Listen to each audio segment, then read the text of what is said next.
O que são canteiros? Canteiro de Memórias é um trabalho muito querido porque eu acho que ele vem fazer um tributo a esse exército de mulheres anônimas que de alguma forma pavimentaram o caminho para a gente ter um chão para pisar hoje, né? Porque a gente muitas vezes se liga nessas mulheres que se destacaram, que de alguma forma são líderes e que realmente tem que ser lembrada sempre, mas às vezes a gente esquece um pouco daquela mulher que está ali dentro da nossa casa e que constrói quem somos e que de alguma forma é esse exército anônimo que eleva essas líderes, e é dessas mulheres anônimas que a gente fala.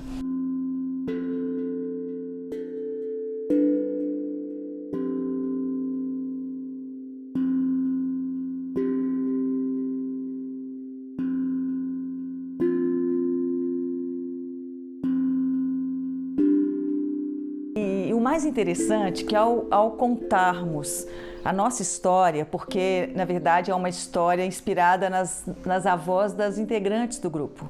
Eu dei o acabamento final, mas foi feito a muitas mãos. Então são histórias que foram contadas e eu eu fiz esse dramaturgismo, digamos assim.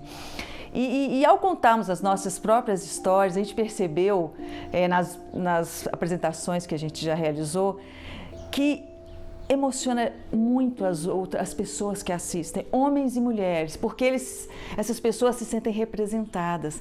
E elas falam, poxa, vocês contaram a minha história, eu me lembro da minha avó falando isso, falando essa frase, pessoas chorando. E a pesquisa se iniciou com esses materiais, né? E depois a Anália foi compondo também o texto, juntamente com algumas percepções que tínhamos. A gente fez uma pesquisa também, juntamente com familiares, amigos, para resgatar as memórias das nossas avós, fotos, depoimentos.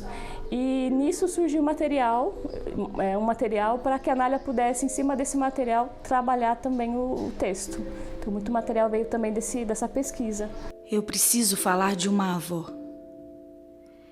Eu posso senti-la em minha transpiração nos meus momentos corajosos de enfrentamento e ruptura.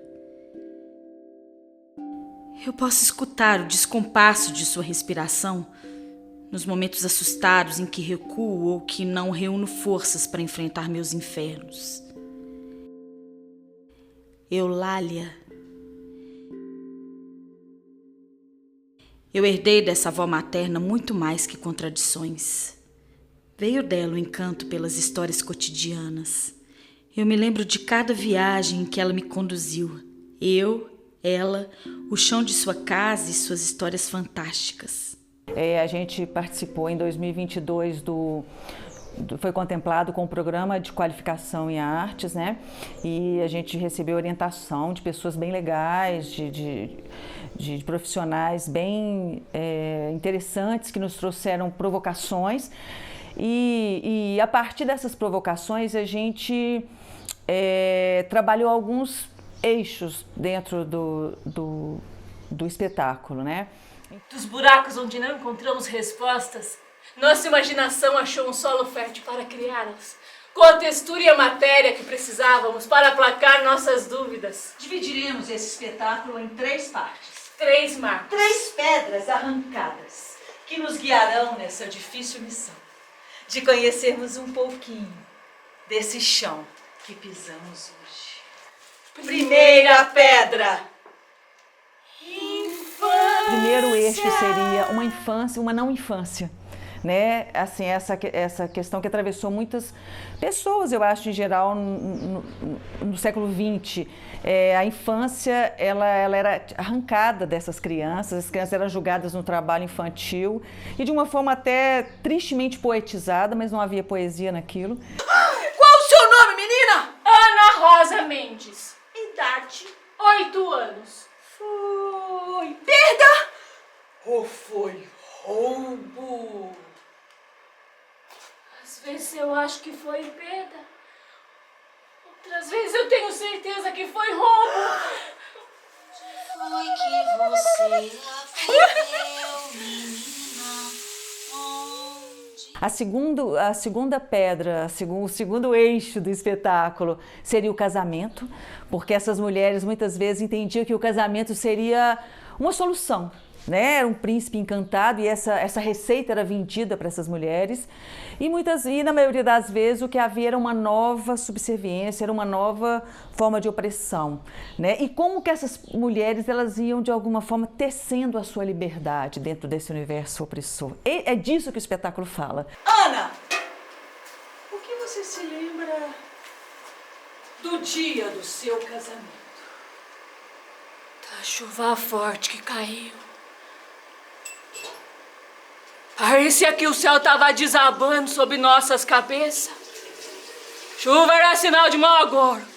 Toda mulher que casava em dia chuvoso tinha uma história triste para contar.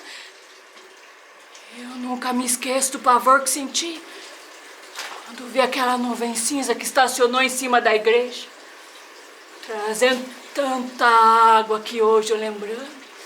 Devia ser as lágrimas que eu derramei depois, com a cruz que eu tive que carregar a partir dali. A última pedra que o espetáculo traz para a cena, né, é o que fica. O que essas mulheres poderiam ter escrito numa carta para nós? Que legado é esse que fica dessas mulheres? Ah, minha filha, aprendi na vida.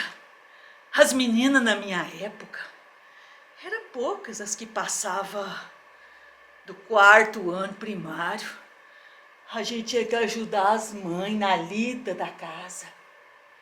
E eu então, que nem mãe tinha.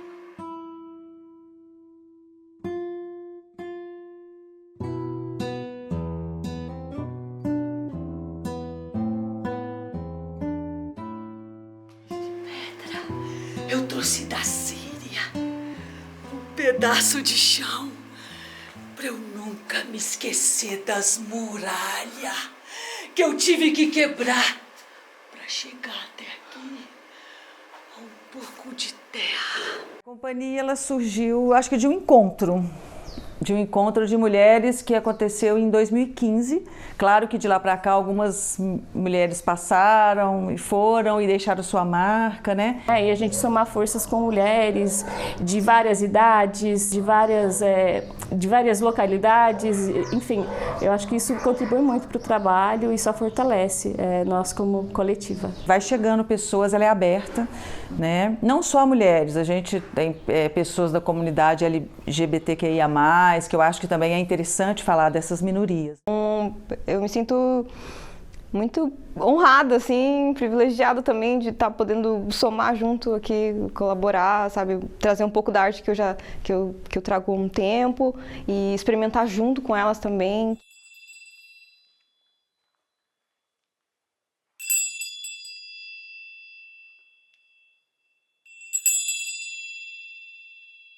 E o texto e a encenação foi sendo feito muito em conjunto. Então o espetáculo ele meio que se entrelaça. E também a sonoridade, que eu acho que é uma coisa que é um personagem em cena.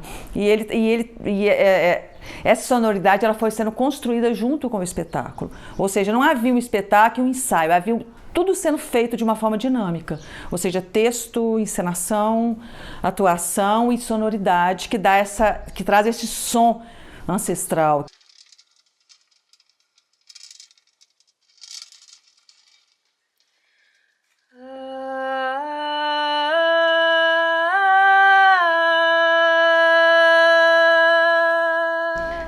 Então, a gente usa esses elementos da água, por exemplo, para trazer esse sentido de fluidez também, né?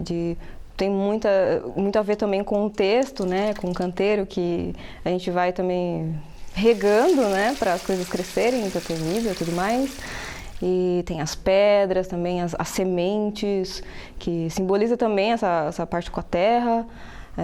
Bolinhas de gude, colher de pau também, que é muito comum, que a gente tem, né, nas nossas gerações.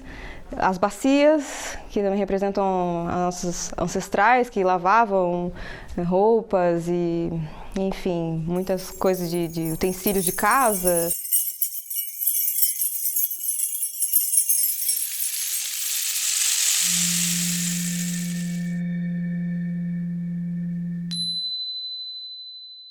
e a sua Síria natal.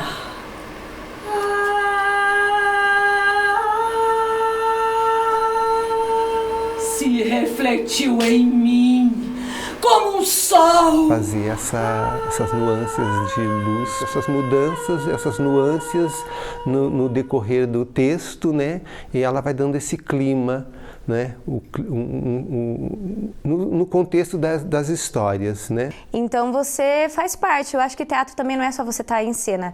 Teatro é toda a equipe técnica, é tudo que tem atrás das coxias, porque se não funciona atrás, não vai funcionar na frente também. Então é todo um conjunto.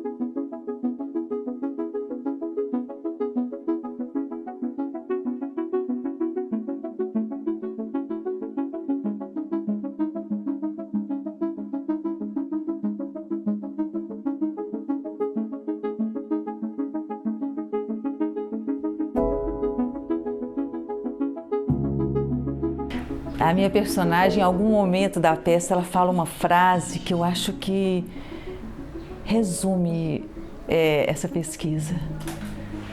O importante é ter sonho para sonhar.